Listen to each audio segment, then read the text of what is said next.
It's actually kind of funny. Oh, we're live. We're live. There we are. Hello, everybody. Hello. Welcome to the Jes and Allison show with no name and no voices. Well, Allison, at least you have a voice. I didn't earlier in the week. Did you hear me on the call on Tuesday? I was sounded No. just like you. Oh my gosh, were you sick? Or you just... I actually don't think I was. I mean, I could be wrong, but I thought it was because I went to an amusement park on Sunday and screamed. And then all of a sudden I didn't have a voice, and it wasn't even like, we weren't even there for very long. So I was like, what is happening? That's so weird. Sometimes I think, so I actually had a very bad cold that my daughter had and my husband had. It's not COVID. So the thing, when you get sick during COVID, everyone thinks you have COVID. Like this, I don't have any symptoms of COVID, although apparently there's like 86 symptoms of COVID, but but pretty much all of it. Yeah, exactly. But I do think sometimes when I lose my voice, it's like the universe is like telling me I need to speak louder, or like challenging. Like, I think it's never just like, oh, I have a virus and I lost my voice. It's like, there's got to be a big reason for this that I'm like, I need to figure it out. Never just because this is possibly just perhaps part of the human experience. No, it's like the universe telling me something about my messaging. I love it. I just found it so hilarious trying to talk, because I was like, there's nothing wrong with me. I just literally keep cracking my voice and I can't talk. I know. I keep starting to talk and thinking, oh, it's better now. And then it's not better.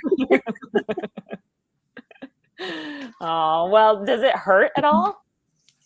I had a sore throat, but my sore throat's gone now. So, yeah, but I was supposed to go backpacking, and I was like, you know what? It probably wouldn't be a good idea to be in the middle of nowhere with, miles from civilization and not be well. So even though I feel like this is an area of growth for me, because in the past I would have gone, but now I would have just said, forget it. I'm going to be fine. I feel like, this is probably a better thing to do. Just postpone. Like, let's just be really nice to our body and see exactly some time. I've eaten about 15 heads of garlic this week, much to my family's chagrin. So. Nice. Can you tell the difference when you actually...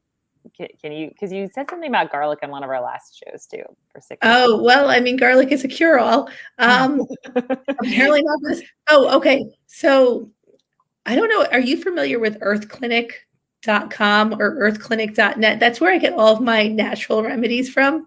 And I, usually when I get sick, I start like this whole like regime of like, raw garlic because it's an antiviral, and Manuka honey because it's antibacterial, like all this stuff. And it typically, I like knock it out like immediately. But at the beginning of this week, I came down with this on like Sunday. On Saturday night, I could start to like feel it, kind of like coming on.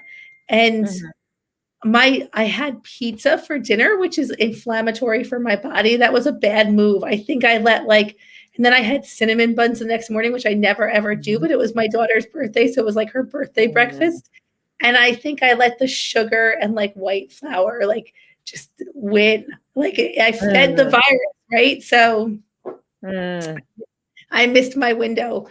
But normal, like in general, when I get sick, I like it's short, it's quick, it's over, it's So fire. Oh, Juliana, I am drinking fire cider right now in my tea. So what is fire cider? Teach me all the things. Fire cider is fermented apple cider vinegar and garlic, horseradish, and ginger and lemon. Or there's different things that you can put into it, but in general, it's fermented apple cider vinegar and other things added to it. So you're supposed to take like a little a teaspoon of it every day. It tastes horrible, but it does work really, really well. So it's like an old remedy. Okay. In the comments, drop your favorite remedies when you're sick. Oh, yes. Do that. Yeah. That's great. Yeah. Amy says apple cider vinegar and Manuka honey. It tastes terrible, but singers drink this to keep their throats good. Yeah. It's like Yeah, I thought about singers when I had that happen just a couple days ago. I was like, how do people do this who really use their voice as a tool? That's seems like there's a whole like world there that I don't know about.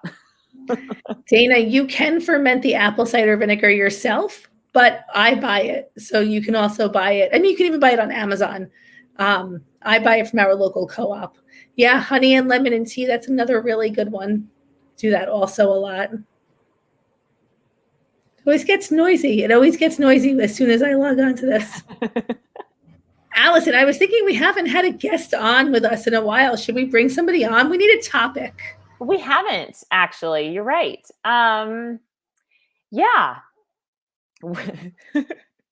Bye. Yeah. I haven't really given it ahead of time thought about what our topic should be, per the usual. I have a question for you though. Have you started homeschooling yet? I'm starting on the 1st. Okay, because you can like pick your own date, right? Like I can pick my own date, and I think August is for playing. I like that. I wouldn't want to go to school in August either, though most people do go to school in August. I know that is the typical thing. The school they were at last year has already been in. It'll be 2 weeks before they start. So wow, yeah. All right. 2 weeks before we start, they have already been in school. Is what I'm trying to say. September 1st is your go date. Yeah, and it's really cute because my son is like me. He's a middle child also. I'm middle child, classic middle child. And he's wanting this, he like wants to know what's happening. So this morning before this call, he was like, okay, so where are we going to put all of our books? Like, where are we going to put the worksheets? What's the system? I mean, he like wants to know what's ahead of time. I'm like, well, why don't you just help me set it up? Because I'm flying by the seat of my pants here. That you teach. I was like, do you want to read the teacher's manual? Yeah. It'll be fun. It's gonna be a good time. Are you? So you're feeling like okay? Like are you excited to get started? Are you like? I mean, I feel like if I were homeschooling, I would do so much prep. I would never get to the actual teaching part. So it's funny because I started thinking about it like 8 months ago. So I kind of just needed that space for my brain to kind of start letting it think about it and sink in a little bit. And through that time, I've picked out curriculum and I have stuff, but I've also had a lot of conversations with people who I have friends who've homeschooled. And then I have like, I'm homeschooling my boys through the school they were at before. So there's people to talk to that are like in the head of the homeschooling there. And every time I have a conversation, I just did 2 days ago with somebody over at the school, it feels like this is so chill. This is like going to be so chill and just whatever we want it to be. And it's going to be so much fun. And I do not need to be uptight about anything. And the kids learn so much. I think even no matter, I don't think I can mess it up. I think that's one of the thoughts that's really helped me, that a lot of people have been saying to me is you're not going to mess it up. Like they're going to learn. You just start the process and you kind of figure out what you want to do. That's something that they've all said is you can get like a little bit into whatever curriculum you're using and then totally scrap it. You can say like, this isn't working for us. I want to try a different thing. And you're not behind at all. You're not really losing any ground because it just doesn't take as much time. There's like all the things that take so much time in school is so much about coordinating large groups of people, right? Crowd control. When you take out so much of that stuff, you've really got plenty of time for all the things. So yeah, absolutely. Yeah, I'm excited. Denise, birth order topic. I think that is like such a good topic. If you have three kids in your family, it like is like so perfect. I don't know how it works with more or less, but like, yeah, because I'm an oldest child and I am like a classic oldest child. Yeah, I can tell. But with two, so I only have 2 kids though. So I don't really, I mean, definitely Anastasia is a classic oldest child, but I don't know. Stella doesn't seem to fall into like a pattern. I don't know what the pattern is for 2 children. Well, it's the young. Does she fit any of the youngest child stuff? What would that be? I don't think she does. I don't know the youngest child as well. She's not like the baby of the family at all. She's like Yeah. highly independent and like super into like what she does. I mean, she's like super focused. I don't think she's like a youngest child at all, but I could be wrong. I don't Yeah. know. Yeah. I don't know a ton about the birth order stuff. I just know that I know mine because I'm a middle child. And when I first started learning some of this stuff, I was like, oh, yeah, that was totally me, like the peacemaker and trying to make everybody like all the things be fine and good for all the people. And but I think the youngest child, I think there is a lot of independence in the youngest child. Maybe. I don't Mhm. know. Yeah, but I don't know enough I, about I think the middle child has like the worst like rap. You know what I mean? Like it. it's I mean, I could be wrong about this, but you always hear like, oh, you don't want to make that child a middle child, right? It's like a terrible thing to say, actually, now that I think about it. That's funny. I didn't really know a lot Maybe about you don't say that to middle children. Maybe only like first children say that to each other. it. Maybe. I've heard some stuff also about how, like, if you're the first of your gender, there's also, because I have some firstborn tendencies because I'm the first girl because my oldest is my brother. So I think there's some stuff with that too, but I don't know a lot about it. If anybody knows a lot about it, I they know want we to need come an talk. expert That on would be fun. birth order. Sherry also is the middle child between two brothers. Yeah. Karen says her husband is the baby of 7. So everything I think also gets thrown out the window when you talk about really big families, right? Like there's like Uh-huh. a whole different thing that goes on there, which I find fascinating. I love big families. I don't have one. I don't come from one, but I find like I love the idea of a big family. Yeah. I kind of love the idea of them, and it also like scares me. Like, how does that work? Like, what is the operation of that? It's more like well, I don't know, but like I think you have to be like way more organized, right? Like you I have to guess you would have to be. or way less. It's one or the other, right? You have to go to like an extreme, maybe. I don't who is there anybody listening who's from a really big family? We would love to talk to you. Yeah, that would be fun. Got multiple things to be Oh fun yeah, Kim about. has 7 kids. Kim, you want to come on camera and talk to us about having Oh, that'd be so fun. we'll just wait for an answer. My grandpa, he's no longer here, but he came from a family of, I always get this mixed up, 11 or 12. It was a huge family, and we always tell the story of his name's James, but everybody called him Boots. And there's this whole story about they were in this, they just lived in the backwoods place and they made moonshine, and he went to jail because one time he was like the one tending the moonshine and he was like a little kid. It was like this story of the family. It was so wild. It's like a totally different time. I know. I kind of wish I lived during like that whole like crazy, I don't know, other time periods. Okay, so Phyllis in the comments is one of 7 and she's the middle daughter. Phyllis, do you want to come and talk to us about that? That sounds fascinating to me. Yeah. Kim says there's never a dull moment in her house. Can imagine I that. I believe that. Oh my gosh, so funny. Yeah, it'd be so interesting to talk to you guys. I'm so fascinated by it because I'm like, I feel like there's so much coordination that I still am figuring out all the time, regularly with my 3 kids. Right. Even with I feel that way with 2 kids. I know. How do you drive all the places when you have 7 kids? That's my question. Yeah. And maybe you don't. Maybe that's one of the things is that there's a different way of doing things. I don't know. I would like to know these Right. things. Yeah. Okay, Samantha Evans says, my dad is one of 11. Wow. So my husband's family does have a lot of kids, but they're like there's like step kids and half siblings. So it's it's a combined family, which I think that sets a whole other dynamic also. Mm-hmm. I put the older kids to work. I put all the kids to work. Everyone works. Yeah. Reese is the oldest of 5. Amber's the oldest of 5. Wow. It's Oh, got really, some big families in here. yeah. I like that. It's so interesting. It is so interesting. I wonder if you have more clutter, more kids. You have to, right? Like, yeah. So I am very curious, Phyllis or Kim, if you guys want to get on here and then tell us what it's like.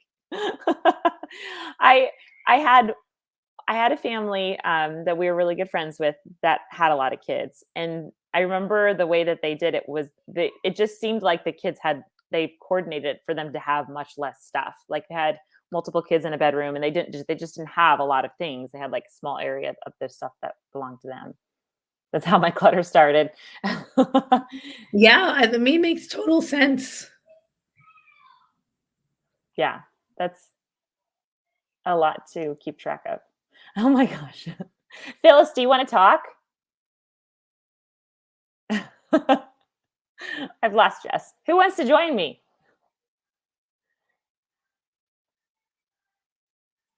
That is so crazy to have one bathroom for everybody. Families are so cool and so many different experiences everybody has. Oh my gosh. Okay. I almost don't want to admit this, but we have one bathroom per person in this house. And I often wonder how we could do with less. But Phyllis, oh my gosh, that's that's actually incredible, right? That's Yeah. like a Yeah, that is amazing. Not on camera. Phyllis, would you be willing to come on not on the camera? We could do it that way. oh my gosh. Amy, my sister and I are only 17 months apart. But then, okay, that's another thing is when you have kids really, really close in age, right? So that's like a whole other family dynamic. Mm-hmm. Yeah, my oldest two are 16 and a half months apart. It was a crazy thing. I look at the pictures and I'm like, oh my gosh, I had a baby rocking another baby. What was I doing? My gosh, it's hilarious. Okay, Dana says, it seems like families are smaller than they used to be. My mom is one of 5 and my dad is one of 7, yet they only had 2, and none of their siblings had more than 3. Maybe it has to do with women working more than they used to or how expensive kids are right now. Do you think it's more expensive to have children now? Right? It has to be.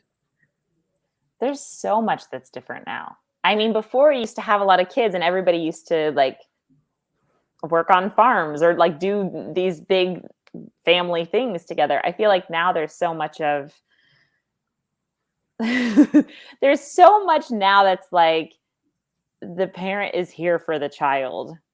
So it takes so much more effort, I think, in order to what do you think about that, Jes? Don't you think that I think so. I often say that we used to have kids because we needed more help around the house, and now we have kids and we need to hire more help around the house. Like, yeah. Like the whole dynamic of families has completely shifted, and that's a huge contributor to clutter, also, right? But we like it's very strange. I mean, I guess it's not strange. It's just it is what it is. Our lives are so different now. Were you involved in extracurricular activities growing up? Like our kids are involved in extracurricular activities. I mean, I always did sports, but like I remember doing sports in middle school and high school, like through school. I didn't do I took dance lessons when I was younger, but I mean, now it seems like there's like a million things, like art lessons, like learning another language, sports. Like there's so many things that like we get our kids involved with. Yeah, it kind of feels to me like there's this idea that if we don't do that, that they're missing out on opportunities and things that they could do. And it does bring this whole level of stress, as if there's some sort of timeline, like a scarcity thing. Like we've got to make sure they try all these things and get in all these things. And I didn't do all that. I was involved in school sports. I don't remember doing anything outside of that. I don't even remember there being, I remember there being like, I said just dance. That's the only thing I remember, that there was dance, and there were like soccer things, but like we did not do that. But yeah, now you feel like it's hard to like push against the tide, right? Mm-hmm. So I tried to keep my kids out of stuff for as long as possible. And I definitely felt like I was criticized for that from like other parents, or that I was missing out on like some like parent connection because I wasn't doing the soccer thing or the lacrosse thing or, whatever, like music lessons, or it's like there's so many things that you can do, like put your kids into. Yeah. Yeah. I fought against it for a while too. My husband got started in sports really young because they always were like, when he was growing up, his parents felt like if they didn't get them involved, then by the time they got older, they weren't at the level. There wasn't any way to catch up. So he grew up with that. And I grew up with this, like, I was like, no, not getting them involved in sports young. And so we like figured out some compromise stuff, but it is something I feel like I have to battle regularly, because there's lots of things that I'd like to get them involved with, but downtime is such a crucial thing. It's a really, really important thing. And the being bored and having space, I honestly think that most of my creativity came from that. Just the fact that I can remember this huge part of my childhood of it, just like, what am I making today? I'm going to draw stuff and I'm going to like use my little clay. And what am I going to do? I don't know. I'm just going to, nobody else is figuring out for me. I just have all this time. And I think that's, that really served me so well in creating my imagination and my ability to build things. That's what I think is. I totally agree. I totally agree. You're way more creative if you're forced to be bored. Mm-hmm. Yeah. It's so yeah. I struggle with that. Honestly, that's a big part of why I chose to homeschool. Because I just wanted to, I was rebelling against the schedule and against like, don't tell me where I have to go at all the times. Like, I'm not going to do it. We're going to just carve out all this time. Oh my gosh. I, on the other hand, cannot wait for these kids to go back to school. I am like counting down the days. I mean, when did they don't go back September 8th. So, oh, wow. I know. It's like so much later. I feel like they've been home for years. But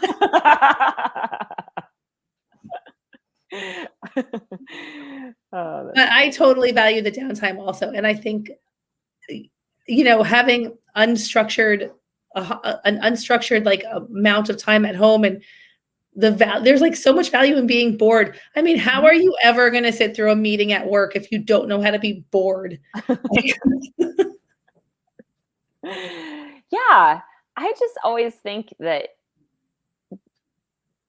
you know what? Just makes me think, the ability to be bored. Do you think it's actually becoming like a lost art? Because we don't even know how to sit still without picking up our phone and checking something anymore. How do I challenge you to go for 2 hours without touching your phone today. 2 whole hours, no phones. Wow, that's a good challenge. I've been thinking about doing a technology fast of some sort, but I'm trying to figure out how to do it. And like, I still need to be on it for some things, but like, how do I do that? And also just like set it aside. So you're trying to figure out how to do a technology fast while still accessing your technology. I know, it's a challenge. The fast would be around my thoughts around it, really, because it's not just like, oh, I've done this thing and then I'm setting aside. It's the need to check on it and babysit and think about what I might be missing on other things. That's the part that I think kills me. I know I'm not the only one. That's why I go backpacking, because you can't use your phone. I mean, you can use it to like listen to music or take pictures or something, but you like literally cannot make a phone call. You cannot connect to the internet. You cannot do anything. There's no way. For me, it's the only way to get that technology fast. Forced disconnect. I mean, otherwise, sometimes I lock up my phone, and once I don't have it near me, I don't think about it, but it's Right. like I have access to it. I'm touching it all the time. Yeah. Yeah. Would you usually go by yourself? No. Backpacking? No. Who do you use? Friends or? I just have friends that I go with. Actually, I beg people to go with me all the time. I send out like pathetic begging text messages, like, please, please, please go with me. Aw, that's so I don't have cool. enough friends that backpack locally. I need more because, because it's something I love to do. And I did try going alone once. I did one day alone once, and I like to interact with people. Yeah. That, I don't need to immerse myself more in nature. I need like connection also.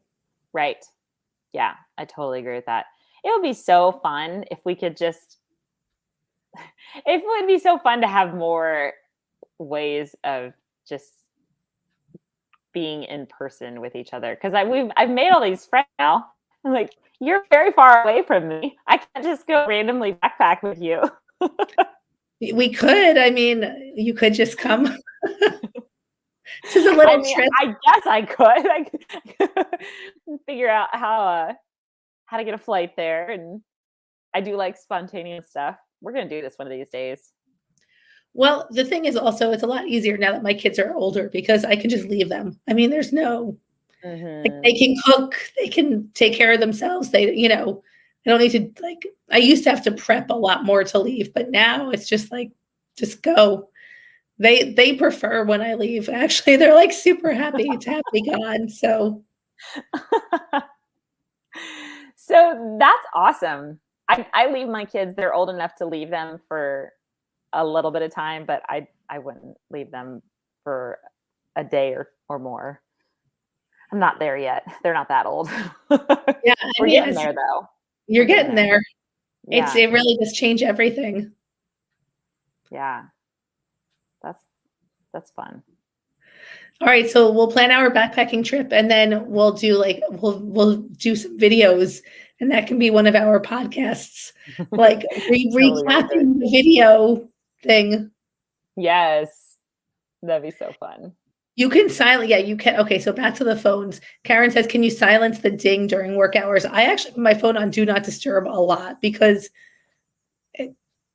it's constantly interrupting me. Mm-hmm. I do this thing where I put on do not disturb, and then I check it to see what I missed. And I'm like, what am I doing? I mean, it's the FOMO. Oh, Allison, I read an article about JOMO. Do you know what JOMO is? The joy of missing out. Yes. The opposite of FOMO. Term. It's like let's talk about it, because it's something that it's like the FOMO is totally instinctive to our primal brain. That's like something's, fear, like nervous. We got to see what we're missing out on. But the other one is something we have to cultivate intentionally. So I think tell me what you read. Well, I just read that, some people are embracing JOMO, which is the joy of missing out now. And it's such a mindset shift, right? Because instead of thinking, oh my gosh, I'm missing out on so much stuff, like thinking, thank goodness that I am missing out on all this stuff, because it's not worth it for me to be like, fearing missing out. Like, so it's totally just shifting how you think about missing out. Say, like, embracing JOMO, like, this is so nice to be disconnected. This is so nice to be missing out. This is so nice to, I love it. I'm all about the JOMO. I'm so not naturally inclined to that. But I've done that mindset shift just a couple times, where I've tried to like turn my focus to the idea of, okay, so but if I actually went and did that thing, what would I be missing out here right now? Like this lounging, this like not having to do anything, this not have to think about anything, this not having to get dressed. Like I would be missing out on this. So let's think about what I actually love right here, which is that similar idea. But I think it's definitely something that you have to cultivate, because it's always that grass is greener on the other side. Like where I'm not is where I want to be always. Yeah, absolutely. There's people in the comments here who are saying that they love the JOMO, but it took a long time to get there. Sherry says it has to be a total mindset shift. Totally. Mm-hmm.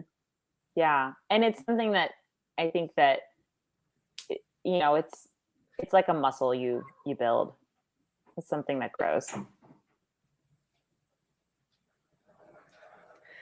All right.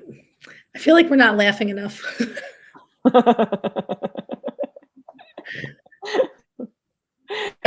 Somebody tell us a joke. How can we learn JOMO? I think it's just, you know what? This is just anytime you feel like, oh gosh, what am I missing out on? Be like, just start shifting the way you're talking to yourself. Like, I'm so happy I'm not like there right now, because it would be, it's so much more enjoyable to not be there, to not be like in that worried state of fear. I do this sometimes with, because I can, but it's just schedules and stuff. I don't go out as much as I used to.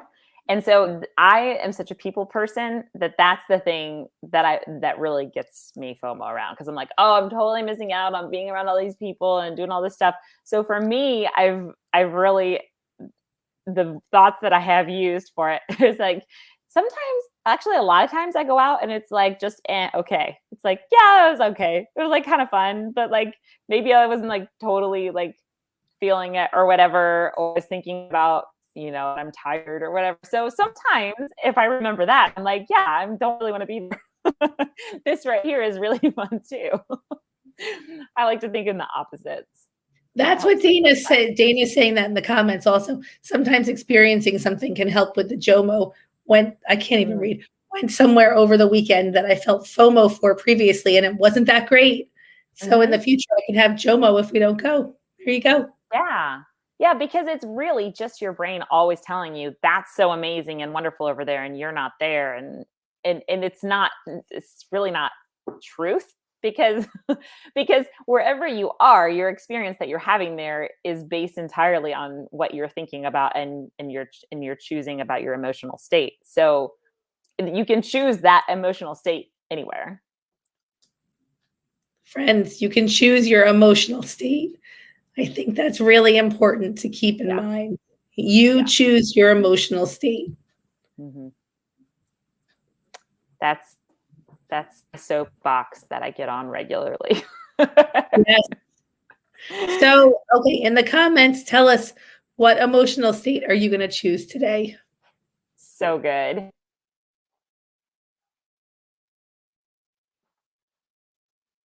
And it doesn't have to be, this is a thing that I think we sometimes do. It doesn't have to be like super high energy, so happy, joyful. Like you don't have to choose that kind of emotional state. The emotional state that I choose most of the time is just a state of like calm acceptance. Just like, yeah, it's allowed. It's all allowed. Teresa says sleep mode. I don't know if that's about the phones or about the emotional state that she's choosing. Both. I think it works for both. Denise says, can I have a list of what emotions are? There actually are emotion lists. Oh, I have an app for emotions, I think. Yeah, there's all the whole spectrum of anything that's like, I mean, from the basic ones, angry, sad, happy, mad, or I said angry. Those are some of the top basic ones that we're aware of, fearful.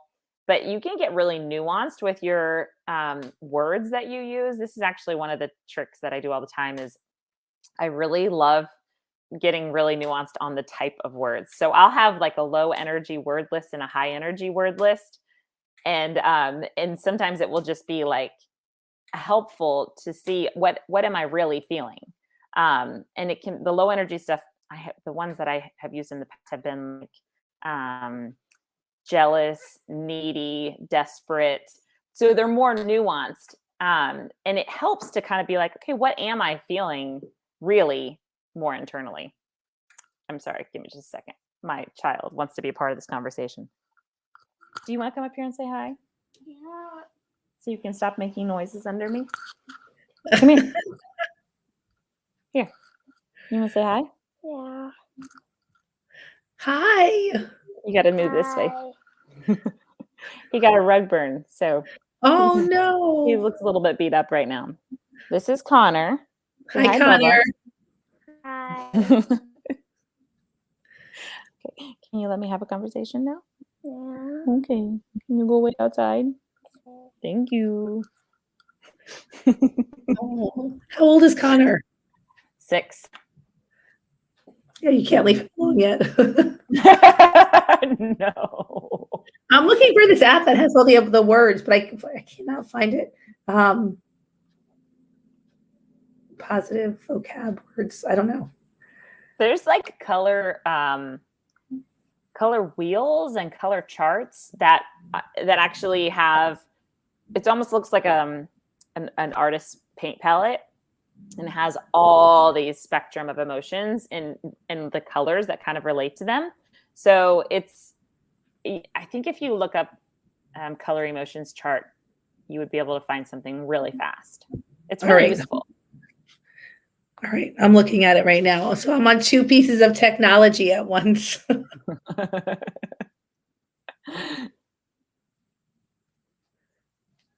Oh yeah. Oh, and they have them for kids too. Oh yeah. Human emotion. Yep. Oh my gosh, I love this. Yeah, it's really useful. Because sometimes I don't think that, emotional intelligence is being taught now, but I don't feel like it was taught us. And it's this is a lot of what it is. It's just being able to understand. It's like a whole different kind of wisdom in our body that we can know about and tune into. I'm gonna sneeze. Hold on, I'm gonna mute myself so if I sneeze, it doesn't make a lot of noise. Thanks, guys. Connor is adorable. He is my little rascal. I love him. So Denise, Jes is looking at something on her phone. I don't know if it's something you can actually hold up to the screen or not, Jes. This thing that you're finding, or you're looking for it. She's looking for it. I'm gonna screen share it. I'm gonna actually put it onto the screen. Yeah, we're gonna do it. We're gonna bring it on. I just have to find. Okay, hold on. Color emotion wheel. This is for 2020. So I don't know if there's like an updated one, but let me see if I can share this on here. I don't know. There's only so many you can get changes you could make for a color emotion. Exactly. Okay, the emotion wheel. Here we go. Okay, can you guys see that? Oh yeah. Yep. Mm-hmm. So on the outside here, you can see like some of the big groupings and categories of what it's about. Yeah, so I guess so. Allison, walk us through this. You start with one in the middle, is that right? So it's more like you can see the groupings of the categories. So if you were to, the ones in the middle are really easy for us to locate. Like genius, I don't know that one actually. This is different, right? Look, also I've never seen that one. I kind of like that though. Genius is like an amazing group of words. It is. That's like that's very high energy words. I love that. Yeah, because okay, so I use empowered all the time, but there's so many more here that are so like in flow. I love that one. Passionate. Okay, so look at on the other side though, disgust. This is a word I don't use all the time. Tainted. I don't like but that's actually a great word. Yeah. Humiliated. So words I am such a word nerd. I love them. They're so useful. Like even just look at how you reading that like in flow and empowered, how it changed, like it literally changed how you were interacting with it. You're like, oh, I love that word. Words are so powerful. They can so greatly affect how we're physically even feeling and showing up. So being able Okay. to label stuff. How about this one? For joy, one of the words is seen. Mm, Seen, connected, joy. I love that. When you feel seen, you feel joyful. Yeah. Yeah, guys, if you've ever had trouble like accessing things like joy and some of these higher energy stuff, it could just be that you just needed more thoughts and words to choose from. So this is a really good way to do it because you'd be like, okay, so if I'm choosing Domo, I'm going to choose joy. What would make me feel in joy right now? Like, oh, what would make me feel free right now? What makes me feel what's something I could step into, like silliness, and what are some of those other words? Those are so good. These are such good words. They're such Grounded. good. This is a really good one. I'm going to look and Yeah. see if there's other ones right quick. But okay, in the comments, we want to know, are you like, where do you want to land today? Like, I think I always want to land in genius. I mean, that's a genius word. Yes. Yeah. Let's choose genius. I love it. This is really cool. Did you just randomly find this? Yeah. I love it. Very cool. Yep. Ooh, grounded is such a good word, Amy. Yeah. Yeah, and it gives you so many options. It feels like different flavors in your body. Like, which one do I want to feel today? I don't have to just feel like joyful because maybe that doesn't resonate totally with me, but um I could feel belonging, right? How could I do that? How could I feel belonging today? And if you know me, you know that I am a big preacher on your emotions come from your thoughts. So you can choose, like preemptively choose the feeling that you want, and then ask yourself, what would I need to think to feel that? How can I feel more belonging right now? What could I do to feel grounded right now? How can I go feel seen? What could I do to feel free? One time, um, so dancing is one of the things that I really like to do. Also, Jess, I can't see you. Do you know that? Oh, yeah, I know, because I made our wheel bigger on the screen. Oh, okay. I can bring us back, though. Okay. I just thought it would be easier if that were zoomed in a little bit. Yeah. Yeah. So one time I remember purposely choosing the feeling of free because I wasn't able to go dancing, but like I had wanted to. And so I was like, okay, what are the feelings that I feel when I go dancing? One of them is free. So I was like, how can I feel free right now? And I ended up doing, this whole expressive thing on my own that would just felt amazing. We can give these things to ourselves at any time. It's really, really All right. cool. So we got some questions here, Allison. These are good questions for you. Yeah. I'm going to read two of them. Okay. So one, Amber says, how does choosing your emotion work with feeling your emotion? And Barbara says she's not buying this, or she's not vibing off of it or something like that. Purple is one of her favorite colors, and the words are not representative of what she feels when she feels purple. Oh, okay. Well, first let's talk to you, Barbara. That's okay. I think that people assign colors to emotions more. There's some big broad spectrum stuff that like corporations and companies use these as, because it's like often this is how this color makes people feel certain ways, but it doesn't have to be that way for you, right? You can just take the words and decide what color fits with that for you.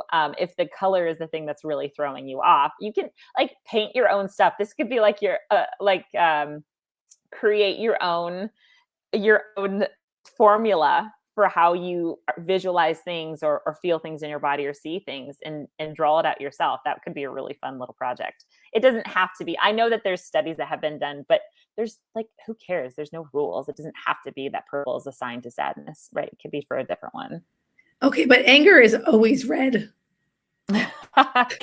Anger does fit with that a lot. But See, so I'm an artist by background. So I look at this and I'm like, red and orange are super close together. Orange is one of my favorites. And like, there's a whole palette between the red and the orange there. Just like, give yourself all the permission to have so much fun with just like, what do emotions feel like to me? I actually did a whole thing one time where I drew a whole landscape of emotions because I have pictures in my mind that match with emotions, like a river and the feeling of calm and steadiness, and trees is a feeling of like adventure and playfulness. I do whatever you want. Like let your inner illustrations come out because they're really, really useful. It doesn't just have to be the way someone else, has put it into this color wheel. Okay, so Amber. Amber's also Yeah. saying, is this a way of ignoring what we need to feel? Ah, okay. All right. So emotions are such interesting palettes that we can access. Okay. Because an emotion what it is, it's a vibration in your body. It's something that's like it's like in your nervous system, it's your body's responses. So your body is responding to things all the time. Your nervous system is responding to things all the time. And sometimes it's stuff that you really need to sit with and feel. And sometimes it's stuff that you can just say, I've looked at that before. I don't need to sit in fear. I already know what's going on there. Maybe it's this or that. And I'm just going to choose to redirect and refocus rather than indulging in that. There's a difference. You kind of have to start to play with it to feel out knowing the difference between indulging in emotions when it's not necessarily useful for you right at that moment, and knowing when you need to sit in them and just let the feeling be there. It's kind of like I'd like to think a lot about what am I avoiding? Because if I'm trying to avoid feeling emotions, often what I'm going to be doing is I'm going to be suppressing them or pushing them aside, or adding layered emotions on top of it, like a judgment about that emotion. In that case, that's probably an emotion I need to feel. It's a feeling I need to step into because I've been trying to push it away. Other times it can be more of just like I'm trying to avoid taking authority over letting myself be happy or letting myself feel joy or letting myself feel in control of my day. I'm avoiding that. So I'm just like, oh, I'm at the mercy of my emotions. I just have to like let them be here and indulge in them. Is this kind of making sense? There's kind of a spectrum of things that happen, and you have to look at them more circumstantially on what the exact thing is that's going on at the time to have more information and more details.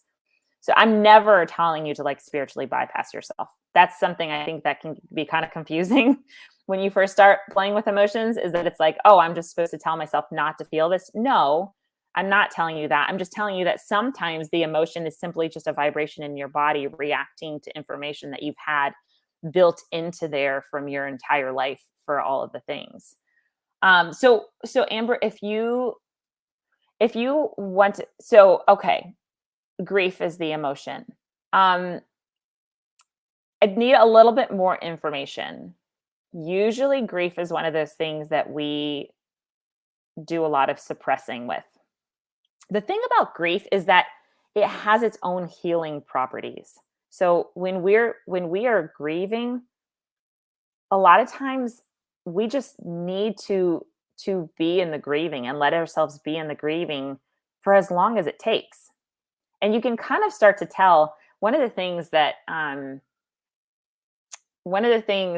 happens is that if we're really feeling the emotion and we're not just judging ourselves about the emotion, right, but we're actually letting ourselves feel it, setting aside any shame or judgment or blame or any of that, there comes a time when our body is like, okay, I've had enough of the emotion.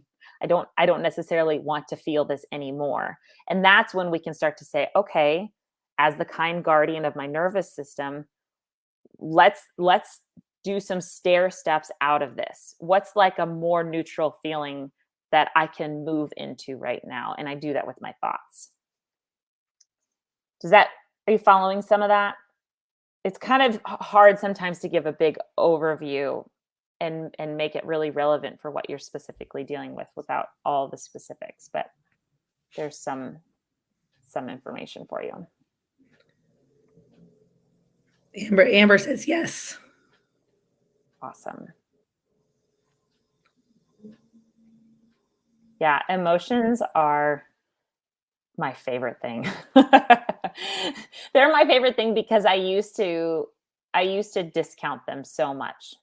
Like feelings are just feelings and you can't listen to them, you can't be swayed by them. You just have to go by like truth or facts or whatever. But feelings are actually just signposts. They're just a way to guide you in a direction of like, oh, this is information that I need to look at or that I need to think about. And it's been buried inside of me. And if it's in there, it needs to come out and be processed. So Amber says, it's hard to choose joy, but I can choose something closer.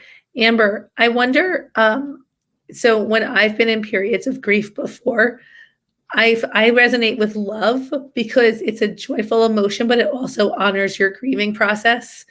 I don't know if that resonates with you at all, but that's one that has helped me in the past. Amber, find a different word. I'm telling you, words are so personal. And it sounds like when you think joy right now, you're already judging yourself. So just pick a different word, because the thing is we stair step things. And like I'm telling you, most of my day is like spent in a very neutral, calm state, not super high energy, not manic. I'm not this or that. I'm just like, how can I be in a more very neutral state? So getting yourself to stair step into a place that feels a little bit more neutral and find a word that feels good. If, sometimes love doesn't feel neutral to me. So it can be something, oh, those are good. Those are such good words, Jes. Present, safe. That's a really good word. That's one that I lean into a lot, actually. It feels more neutral to me too. So like, how can I feel safe right now? Tender. I like the word tender also. Yeah. These are so good. Yeah, I would say just notice wherever there's any friction where you're like, I'm supposed to be doing something else, or I'm supposed to be feeling this, or I should make myself feel this. That is all just like, scratch that.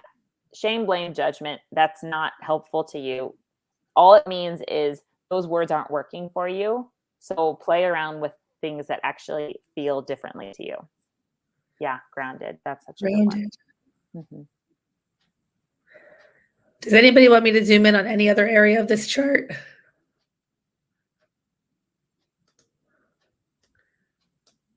can move a little bit here. I do feel like there's a lot more negative emotion on this, though. And I think somebody brought that up earlier, because like we have joy and genius, but then we've got disgust, fear, sad, and anger. I feel like it should be a little bit more balanced. I think it's just because we get the negative emotions of life are what throw us so much. Like with happy stuff, we don't tend to analyze it a lot or even necessarily even think about it, which is, maybe part of the problem. It's just like, oh, I'm feeling good. I'm feeling happy. We don't sit and necessarily hash it all out, like the nuances of it. But the negative sides of life are, they can really be such a hindrance. Like when we're feeling bad or feeling negative, there's so much judgment that we add onto ourselves about that. So I think having all of the vocabulary helps us to think through it differently. I love this wheel. I think it's great. I'm going to print it out when we're done. Yeah, this is good.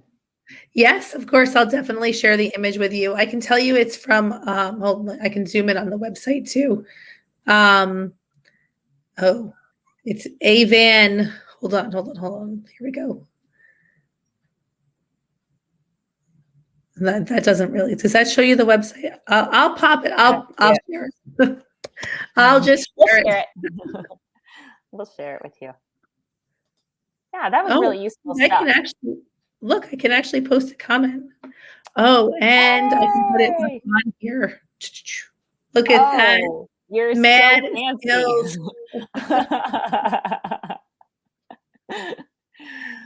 Well, whoever this person is, thank you for creating this. Yes. Thank you, Abby Van. I'm not going to even try. Eugen? Yeah. Eugen? This is good. This is good. This is a good way to wrap up our hour, I think. Thank you guys for dealing with my throat issue. It's feel better. Feel I better. really don't feel bad. That's the thing. I just, it's all flowing. Maybe it's in flow. It's in flow. Yes, exactly. Which one is your body in right now? Oh my gosh. I love it. You guys are amazing. Thank you all for being here with us, hanging out. It's always a good We time. need a name. Wait, we need a name for this show. We should just maybe pick a couple of emotions, right? Like, yeah. All right. What do you think?